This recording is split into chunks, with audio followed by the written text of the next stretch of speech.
Hello everybody, Ben Woodruff here. In today's video, I'm going to be taking you on a little bit of an adventure. I normally do Falconry videos, but I've had different friends say, hey, why don't you record some of your other videos as some of the other things you do, some of the adventures you go on. So I recently took a trip to a very special canyon here in central Utah where there are rock art panels covering 3 different cultures, and unlike most rock art panels, these 3 different cultures span thousands of years and they don't overlap. A lot of times there'll be a set area and people will just over time keep overlaying and overlaying and overlaying. The next culture to come along overlays all the way down to modern graffiti. Not here. In this location, pretty much there's like 3 separate panels that 3 separate, very distinctly different cultures, very different style, very different art, very different pigments used, and both petroglyphs and pictographs. So I thought it'd be fun to show this, and so hope you enjoy this journey, and let me know in the comments if you like this kind of thing, because it takes extra work when I go out to do these. Instead of just enjoying it myself, I thought, hey, I might as well share it so more people can enjoy it. So let me know what you think down in the comments below, and let's go ahead and take a quick journey.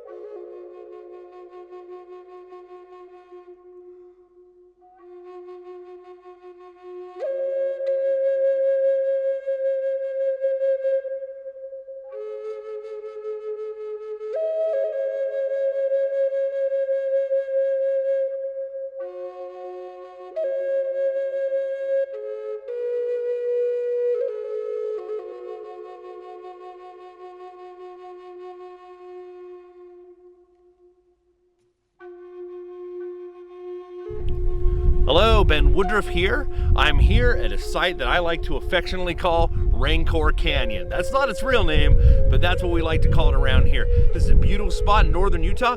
We're going to take a look at some of the most amazing petroglyphs and pictographs spanning multiple cultures, and it's right here in northern Utah. Let's go take a look.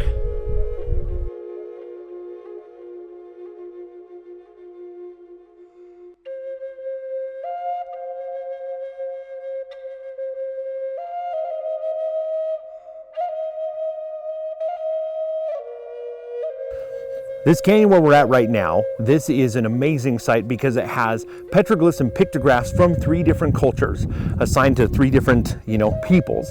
And the site directly behind me is the newest people. These are from historic times. It's normally attributed to the Ute people.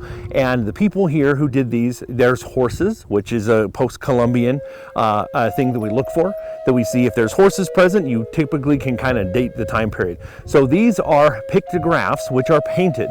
Pictographs are rare, and at this site we have petroglyphs and pictographs from 3 different people. But again, these are the most recent. But why people came through this entire area? This area, first of all, it's a thoroughfare. It's a way to get from the high Uinta Mountains down southward into the Colorado Plateau and all the way down to the Grand Canyon, all the way down to the the Colorado River. So this is a thoroughfare. It's an easy way to go. It's a natural place for both animals and people. And one of the reasons why animals came through here is it's lush. There's not a year-round river here. There's a creek when it rains or snows that it melt and the runoff comes through. But the water stays here. Now this plant I'm holding here, this is Quercus agrifolia. This is a plant that likes a lot of water, and this is actually in the lush areas of California, but we have it growing here in this canyon specifically. Even though it can handle the deserts, it needs a lot of water to retain and stay alive. So the sagebrush also around here, sagebrush is normally just a few inches tall to maybe a foot tall, but the sagebrush here is the size of small scrub oak trees. You can walk through and get lost in a forest of sagebrush, and again, that's because this water, the silt and the sediment that comes down from above traps down below, and the roots from plants like this, then they help keep it in place so it doesn't wash out when you have that runoff. And what you end up having is a very lush environment for animals from as small as antelope, ground squirrels, and jackrabbits, cottontail rabbits, all the way up to full-size mule deer and elk will come through these canyons. And again, they have cover and they have food, but that also brings people, because if you are a hunter and you need to be able to eat food, you go to where the food is, and the food is going to be in these river bottoms. So you have 2 main reasons why people came through this area. But what's very unique about this site is, for the most part, the petroglyphs and the pictographs in this area, for the most part, do not overlap. There'll be a panel that's from one culture, a panel that's from another culture. It's very unusual, and we don't normally see that. Normally, everybody overlaps over the eons. People just build up, and leave their mark, including modern graffiti, which is kind of sad, because I think we should, be very respectful of these types of rock art and leave them alone. But normally, ancient peoples didn't leave them alone. You would go and, hey, there's a petroglyph. I'm 1,000 years later gonna write over it, and somebody 500 years later writes over that. That's how it always was. And technically, today, that's what graffiti still is. But again, we should preserve our past and leave it.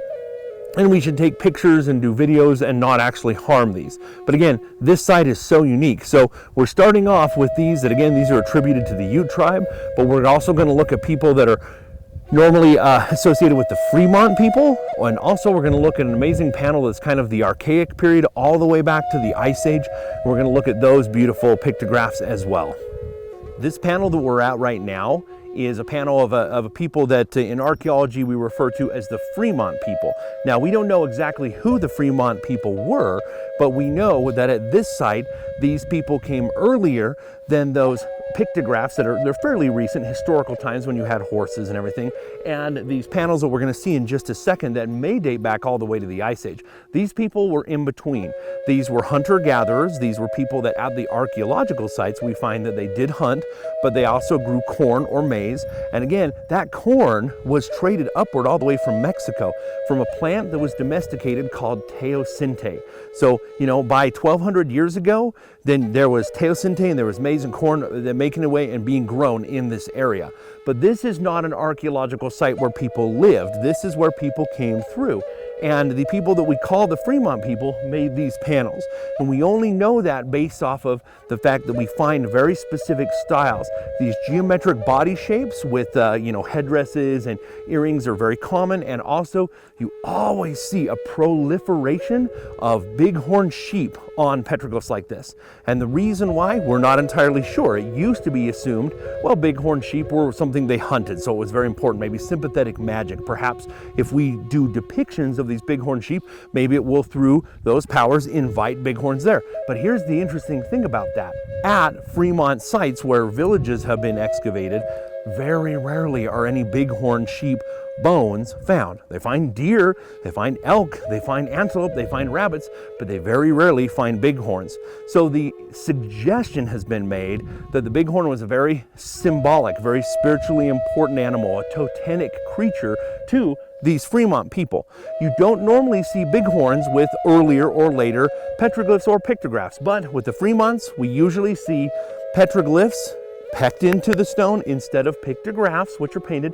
You do occasionally find Fremont pictographs, but usually they're petroglyphs, they're pecked in, and the style is very consistent all throughout the American West. We do know that these people traded back and forth with the ancestral Puebloan people. We know that they traded back and forth.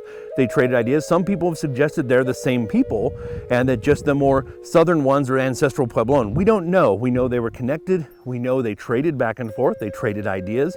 But again, with the Fremont, we always see that they used bighorn sheep very prominently in their art and in their depiction. We know that for whatever reason, bighorns were very important because they left that to be seen by us today. So this panel is entirely Fremont, which is odd at this site because, again, we have 3 different petroglyphic panels in this direct area, and they're all from incredibly different times. And the odd thing about that is normally when people have an area like this where they pass through, they'll layer up, they'll add layers over time.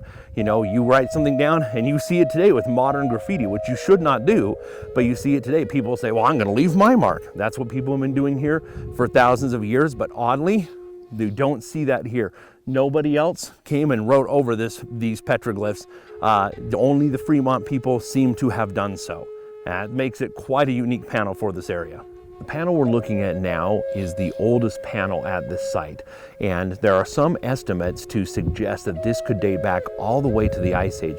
Now, this corridor that we're going through juts up against the Uinta Mountains, and we know for a fact from artifacts that have gone back and forth since ancient times that there were stone that was used in Wyoming We call it banded tiger chert. And this banded tiger chert was very valuable, it was very useful for hunting, and it was used since the Ice Age. But as different tribes became more elaborate in their trade routes, that was traded from Wyoming through the Uinta Mountains north of us here and on southward down all the way down to Mexico. We found banded tiger chert that has been properly chemically assessed to be from Wyoming, that made it all the way to offering pits that the Aztec Empire had in central Mexico. So this area that we are in, this was a corridor, a trade corridor that connected eventually all the way from Wyoming all the way down to Mexico. And from ancient times onward, people always left their mark here. Now these panels, these pictographs that we see up here, they're a style that's very unique and very old. A lot of times when we try to understand some of this rock art, there's patterns that we see. There's certain tribes and certain cultures would have certain images that we would see very often. For example, the people we call the Fremont people very frequently had bighorn sheep. We always see that at Fremont sites. And there are Fremont petroglyphs just, of course, around the corner here. But these are much older. They're painted, and likely how they were painted on was with hide glue. So red ochre was taken and it was mixed with hide glue, which is granulized and boiled rawhide, and it makes a glue and a paint at the same time that, as you can see, will last through the eons. So this is a beautiful site, very unique and very odd.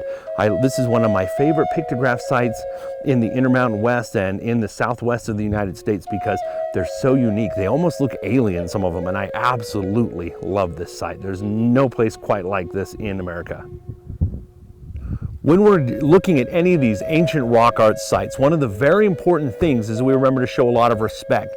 Now, sadly, a lot of people do leave their mark, which is not good. So the nice thing is that this site, there's actually a hidden camera, and the camera itself is set up kind of like a game cam with also cameras pointing at the parking lot. It's covered up and it's beautifully painted to look like a rock. So if you come in here and deface these rocks, then you're on camera and they're going to track you down and track your license plate down and get you. It's sad that we have to go these kind of measures. Again, anciently, when it comes to rock art, people would leave their mark, and people would come 50 years later, 100 years later, 1,000 years later and leave their mark over it, and people have been doing that for eons. But we're in a digital age, we're in an era where we want to preserve our past and preserve this history. It's really important that we don't actually touch or damage or deface any of these rock art panels in any way, no matter where they are. I'm glad that this place does have hidden cameras, because that has helped kind of curtail some of the problems that we have. But again, it should just be human nature. Leave them alone, just enjoy them, look at them, and don't disturb them.